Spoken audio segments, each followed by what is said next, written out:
merenungkan sabda Tuhan. Allah Bapa yang Maha Kasih,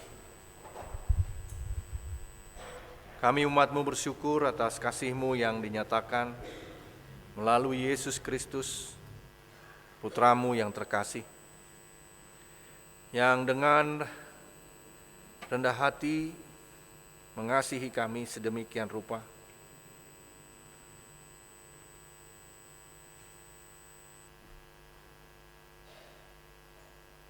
Kami sungguh bersyukur untuk kesempatan kami bisa berkumpul bersama-sama.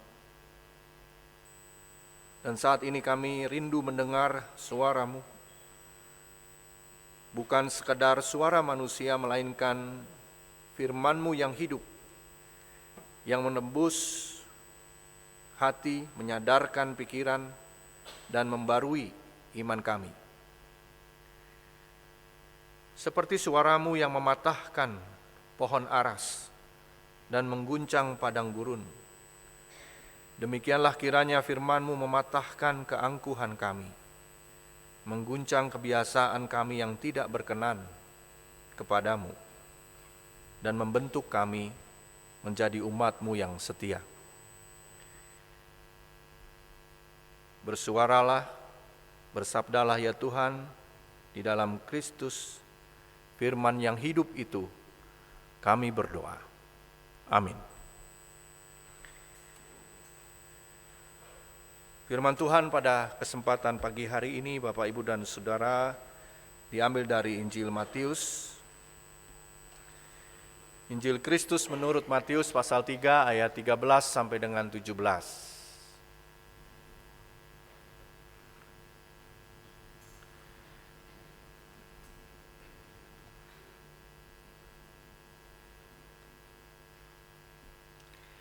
Pada waktu itu, Yesus datang dari Galilea ke Yordan kepada Yohanes untuk dibaptis olehnya. Namun, Yohanes mencoba mencegah dia, katanya, "Akulah yang perlu dibaptis olehmu, tetapi engkau yang datang kepadaku." Jawab Yesus kepadanya, "Biarlah hal itu terjadi sekarang, karena demikianlah sepatutnya kita menggenapkan seluruh kehendak Allah." Yohanes pun menurutinya. Sesudah dibaptis, Yesus segera keluar dari air, dan pada waktu itu juga langit terbuka, dan ia melihat Roh Allah turun seperti burung merpati dan hinggap di atasnya.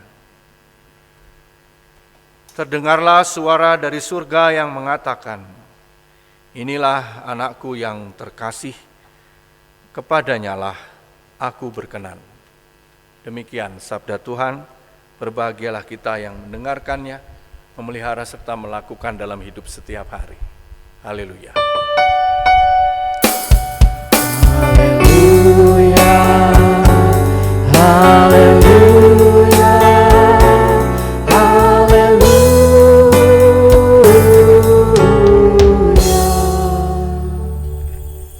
Ibu, bapak, dan saudara yang terkasih, kita hidup di zaman yang bergerak dengan cepat.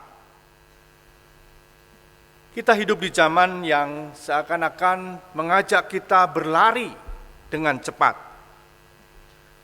24 jam sehari itu seakan-akan tidak cukup. Kalau bisa sehari itu lebih dari 24 jam. Barangkali 36 atau 48 jam. Gawai kita, handphone Bapak, Ibu, dan Saudara, setiap hari memberikan kita notifikasi. Kadangkala bangun pagi, tangan kita lebih cepat meraih handphone ketimbang melipat tangan dan berdoa. Notifikasi datang lebih dulu daripada doa kita kepada Tuhan.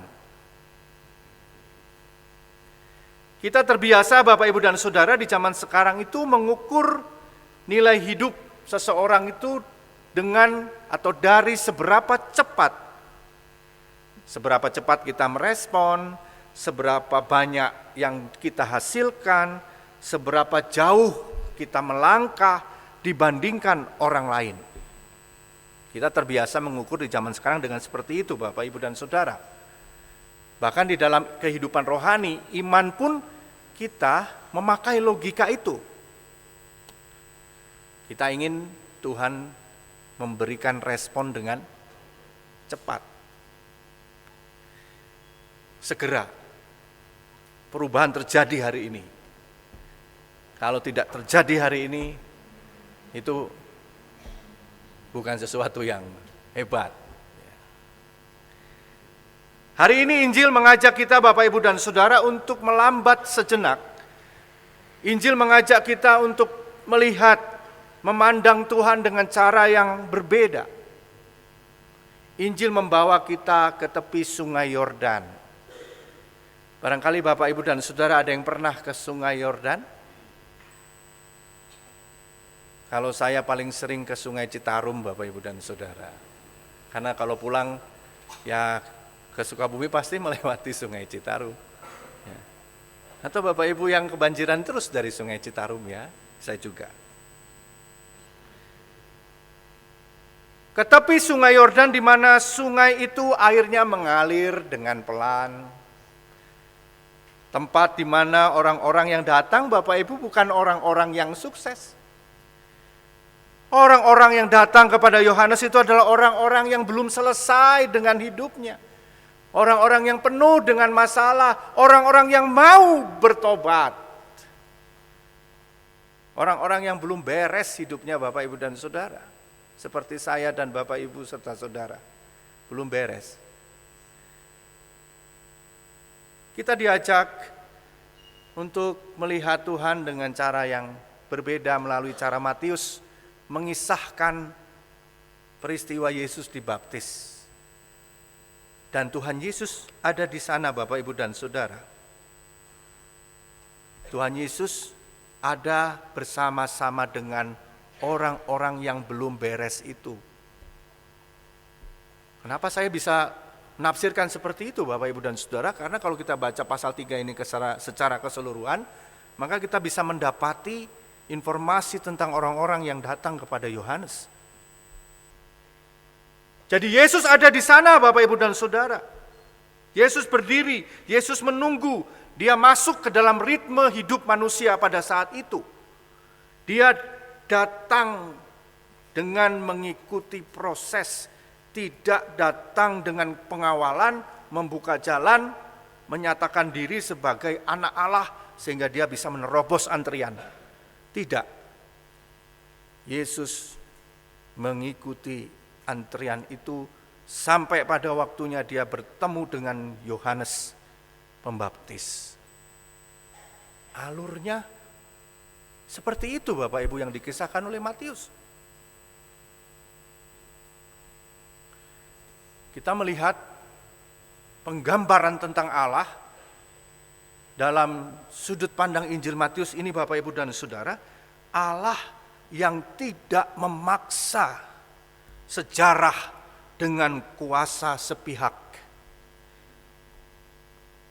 Allah yang hadir dalam proses hidup manusia. Jadi dia tidak sepihak mengubah sejarah hidup manusia. Allah yang berjalan bersama manusia, mempengaruhi hidup manusia dengan kasih, bukan memerintah dengan paksaan.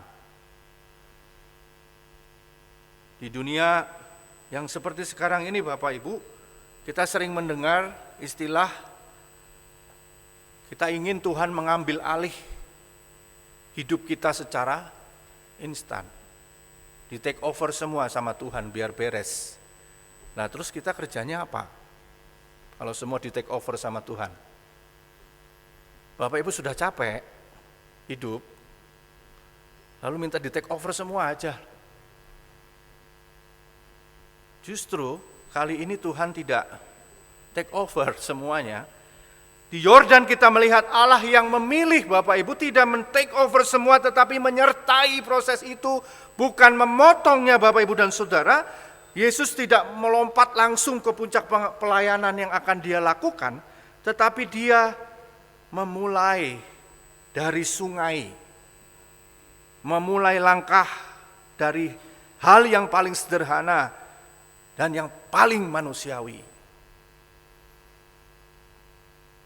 Dia tidak mempercepat narasi keselamatan.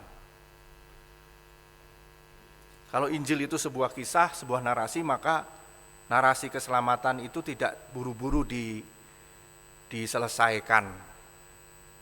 Tapi melalui alur, melalui kisah, melalui banyak sekali